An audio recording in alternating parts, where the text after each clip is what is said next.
पिछले एपिसोड में सभी को शक हो गया था कि यह सब कुछ एक साजिश है। फिर सेक्ट मास्टर पवेलियन मास्टर से कहता है कि वांजियन पवेलियन और ancient star sect northern desert के सभी 6 सेक्ट में से सबसे ज्यादा पावरफुल है। इसलिए तुम एक बार फिर से सोच लो, आखिर वो कौन हो सकता है जिसके अंदर 2 बड़े फोर्स को एक साथ गड़बड़ी करने की हिम्मत है। इस पर पवेलियन मास्टर कहता है कि तुम्हारी बात बिल्कुल सही है, यह सब कुछ केवल मेरा अनुमान है, लेकिन तुम्हारी भी हरकतें तो केवल अनुमान के ऊपर आधारित है। अब इस बात से सेक्ट मास्टर सोच में पड़ जाता है और फिर लियू वेंटियान से पूछता है कि इस बारे में तुम्हारा क्या विचार है। तब लियू वेंटियान कहता है कि पवेलियन मास्टर ने जो भी कहा उसका मतलब तो बनता है, क्योंकि सब कुछ बिल्कुल कोइंसिडेंटली हुआ और इन सब के पीछे की वजह ब्लैक स्क्रॉल है। लेकिन ब्लैक स्क्रॉल की सच्चाई अभी भी आइडेंटिफाई नहीं हो पाई है। तभी पवेलियन मास्टर सेक्ट मास्टर से कहने लगता है कि अभी हम ब्लैक स्क्रॉल की सच्चाई को भी जज नहीं कर सकते, इसलिए हम दोनों सेक्ट को आपस में नहीं लड़ना चाहिए। और मुझे उम्मीद है कि तुम सबसे पहले होली स्टार सिटी में वापस लौट जाओगे और फिर इन सभी चीजों के बारे में सोचोगे। उसके बाद अगर फिर भी तुम्हारे अंदर कोई डाउट रहता है, तब उसके लिए मेरा दरवाजा हमेशा के लिए खुला रहेगा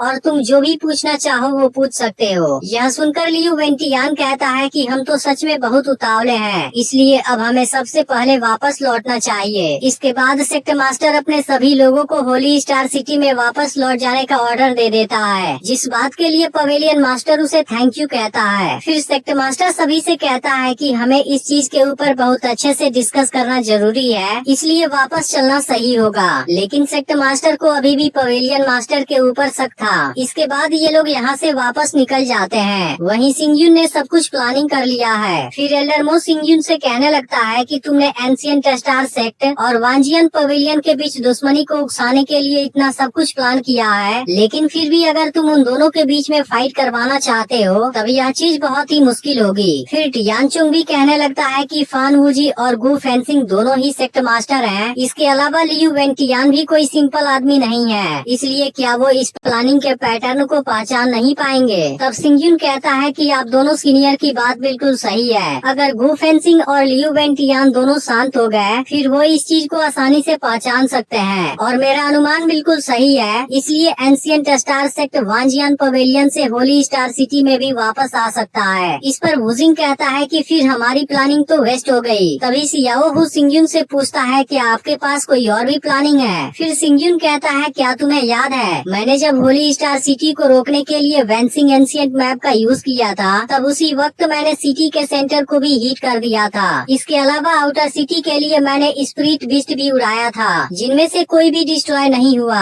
इस पर वुजिंग कहता है फिर इस चीज का हमारे प्लानिंग के साथ क्या रिलेशन है। तब सिंगयुन कहता है कि गु फेंसिंग और लियू वेंटियान ब्लैक स्क्रॉल की वजह से समझते हैं कि Wanjian pavilion ancient star sect को डिस्ट्रॉय करना चाहता है, इसलिए इस बार मैंने एक बहुत कीमती एविडेंस को छोड़ा है। वहीं अब सेक्ट मास्टर भी अपने लोगों के साथ यहाँ पहुँच गया है। फिर लियू वेंटियान कहने लगता है कि इस मैटर में अभी भी बहुत से डाउट हैं, इसलिए जब तक हमें कोई एविडेंस नहीं मिल जाता तब तक हमें जल्दीबाजी में कोई भी कदम नहीं उठाना है। इस पर सेक्ट मास्टर कहता है सही कहा, इस बार हमने इस मैटर को बहुत अग्रेसिव तरीके से हैंडल किया। तभी लियू मास्टर कहता है लेकिन फिर भी वांजियन पवेलियन से हमारा शक पूरी तरह से दूर नहीं हुआ और मुझे अभी भी लगता है फान वूजी ने ही होली स्टार सिटी में से रिसोर्स को चुराया है। तभी इनकी नजर सियून पर जाती है जो इनके पास गोल्डन विंग स्टारलाइट ईगल पर आई थी। अब उसे देखते ही लियू मास्टर पूछने लगता है कि तुम यहाँ पर क्यों आई हो। तब सियून कहने लगती है कि कल एंशिएंट प्रोटेक्टिव फॉर्मेशन टूट गया था, जिसकी वजह से वहाँ पर भयंकर तबाही हुई थी और मैं तो यह भी नहीं जानती अब तक कितने लोग मारे जा चुके हैं। इसके अलावा होली स्टार सिटी तो अब इस तूफान का सेंटर बन चुका है, इसलिए अगर मैं समय रहते हुए नहीं भागती फिर मैं भी उसमें मारी गई होती। अब इस बारे में जानते ही सेक्ट मास्टर कहने लगता है कि फान वूजी ने असल में ब्लैक स्क्रॉल का यूज करके हमारे गुस्से को शांत करा दिया और हमें होली स्टार सिटी में वापस लौटने के लिए कहा, जबकि उसने किसी को भेजकर एंशिएंट प्रोटेक्टिव फॉर्मेशन को तोड़वा दिया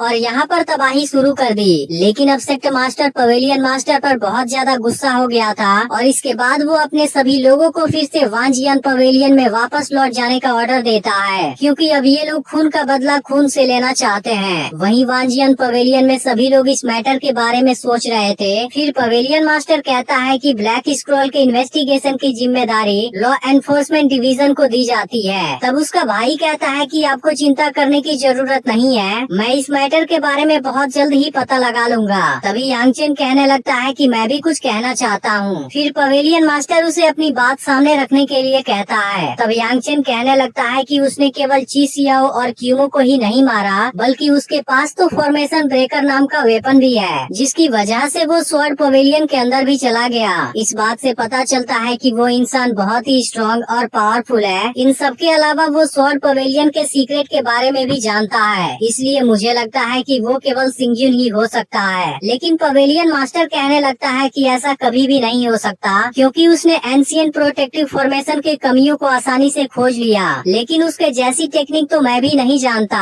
फिर सिंगयुन ऐसा कैसे कर सकता है, इसलिए यह चीज इम्पॉसिबल है। इसके अलावा सिंगयुन बिना किसी के नजर में आए रिसोर्स की चोरी भी नहीं कर सकता, क्योंकि उसके लिए उसे मुझसे भी ज्यादा पावरफुल होना पड़ेगा। यह सुनकर यांगचेन अपनी बातों के लिए माफी मांगता है, लेकिन तभी अचानक से पूरा वांजियन पवेलियन डगमगाने लगता है और अब एक सिक्योरिटी गार्ड बताता है कि एंशिएंट स्टार सेक्ट वाले लोग फिर से वापस आ गए हैं और वो जबरदस्ती अंदर आने के लिए स्वॉर्ड फॉर्मेशन को भी तोड़ने लगे हैं। अब इस बात को सुनते ही पवेलियन मास्टर बहुत ज्यादा गुस्सा हो जाता है और कहता है कि वो लोग ऐसा कैसे कर सकते हैं। इसके बाद ये सभी गुस्से में यहाँ से बाहर आ जाते हैं और एंशिएंट स्टार सेक्ट के लोगों के सामने खड़े हो जाते हैं और फिर इसी के साथ एपिसोड एंड हो जाता है। अब इसका अगला एपिसोड फ्राइडे को रिलीज होगा, लेकिन अगर आपने पिछला वीडियो मिस कर दिया हो तब लेफ्ट वाली वीडियो जरूर देख लेना और चैनल को सब्सक्राइब करके नोटिफिकेशन को ऑल पर जरूर सेट कर देना।